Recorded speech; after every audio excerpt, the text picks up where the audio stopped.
At a special meeting Saturday night in New York, the Chrysler Board of Directors named Bob Eaton Vice Chairman and Chief Operating Officer of the company and designated him to succeed me as Chairman and CEO next January 1.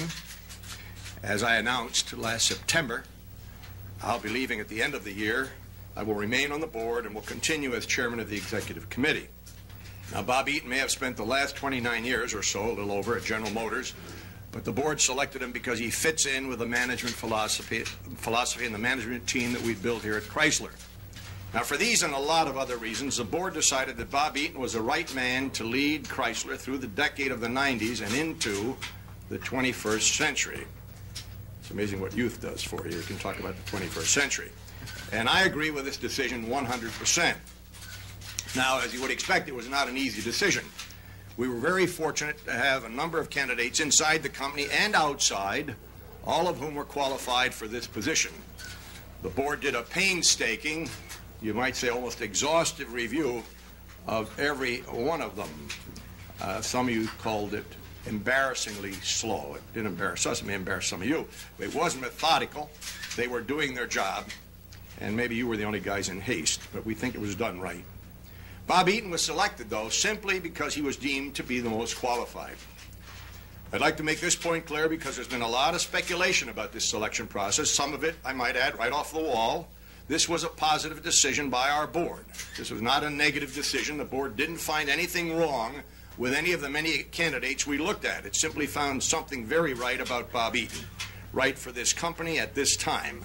And it's as simple as that. Now, we're going to have, we're fortunate, God blessed us. We're going to have two Bobs teamed up at the top of Chrysler, and I happen to think it's going to be one hell of a team. I think one of the best car guy teams leading any company in the world. And if you throw in Jerry York as Chief Financial Officer, this team is formidable. As the kids would say, you might say it's awesome. Now, you people in this room know that in 1979, 80, and 81, we went through some tough times in this company. And then came a turnaround, which many of you reported as historic because we avoided disaster. We stayed afloat. That's all we were trying to do. But I want to tell you this morning, that was nothing compared to what's coming up.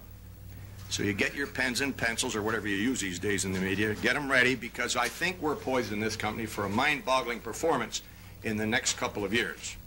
And after 46 years in this business, I'm sorry to add, I've never felt more confident than I am about this total management team at Chrysler. And before I introduce the new Bob, I said coming down, we get a lot of Bobs. Bob Stempel, Red Poling changed his name to Bob Poling. We got it covered here. Before I introduce the new Bob, Bob Lutz has asked me if he could say a few words. Bob, why don't you come up here a minute? Okay.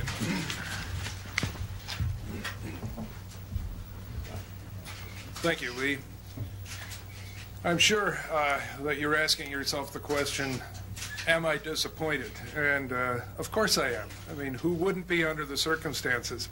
But the board, as Lee said, weighing all factors, decided that Bob Eaton, whom I have known for years and whom I greatly respect, they've decided that he should be the next CEO of Chrysler Corporation, and I accept and respect that decision.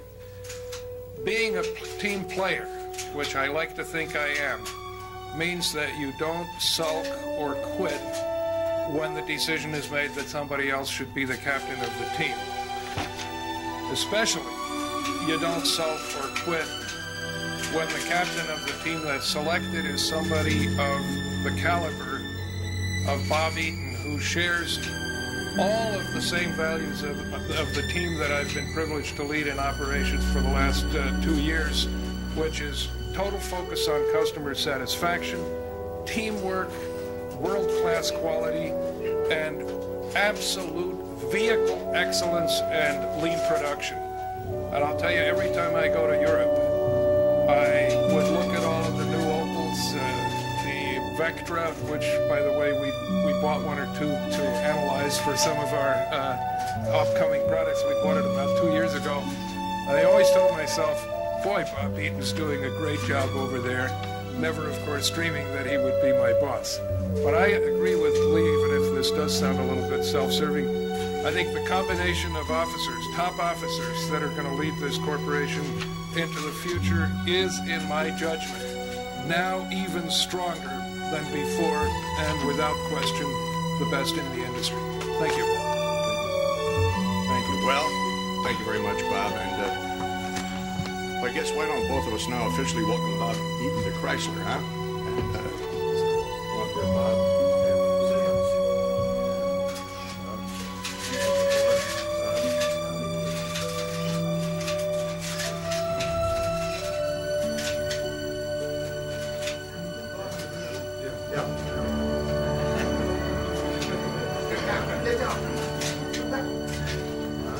Bobby. Okay. Thank you very much, Lee.